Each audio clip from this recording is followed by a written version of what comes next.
My kids asked me to make Oreo pancakes, so here we are. Hi, I'm Laura Fuentes, and on my channel I share all the kitchen skills moms just know, real life recipes, and the very best pancakes. Subscribe for more. I'm making this batter from scratch with very pantry staple ingredients, but if you're using a pancake mix, that's totally okay. So first thing, I'm gonna measure out my flour. I like to use a 2-scoop method where I dip one and then fill the other. If I need 1.5 cups, I've got a 1 cup measuring one and I got a half one over here. Then I give it a quick tap and remove any excess from the top. And this is my 1 cup, it goes in my bowl. Then I switch scoops and I fill my half a cup. Give it a good tap to let it settle, remove anything from the top and add it to my bowl. To make these fluffy, I'm adding baking powder. While Oreos are sweet, we do want to sweeten the batter a little, so I'm adding just a bit of sugar. And a pinch of salt to make sure they taste great. Then I'm gonna mix these dry ingredients really well. Then I'm gonna push the flour to the sides and make a well in the middle. Let's add the milk, an egg, some melted butter that I've let cool on my counter, and some vanilla extract. Then with a fork, I'm going to break up the egg right here really well into the liquid.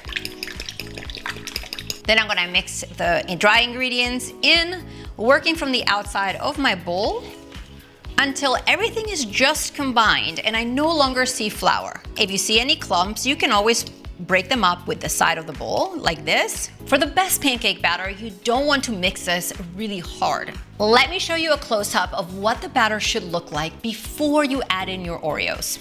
It's thick, but it pours. Now for the fun part, kids. We're going to grab... Oh, someone stole Oreos already.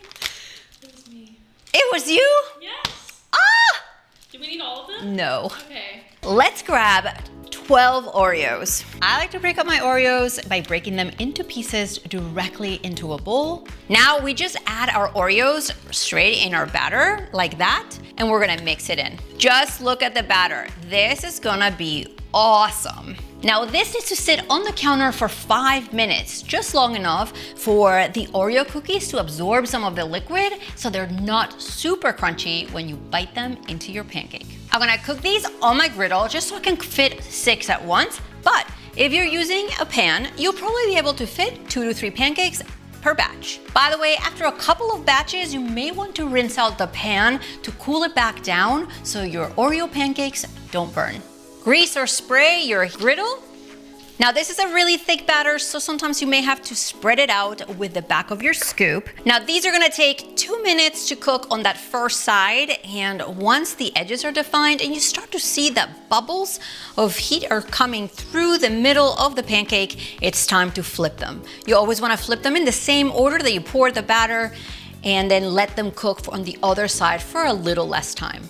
And then I just remove them from the griddle onto a plate and repeat the process with the rest of the batter. By the way, if your Oreos got crushed and it has a lot of fine powder, your pancakes are gonna look more like this than if you have bigger pieces, they're gonna look a little bit more like that. We're gonna go all out today by drizzling chocolate syrup right over the top, some whipped cream, and some extra Oreos for good measure. Aren't these awesome? The ingredient amounts to make these awesome Oreo pancakes are gonna be below this video, and if you're into this type of pancake recipes, watch this one next. See you next time.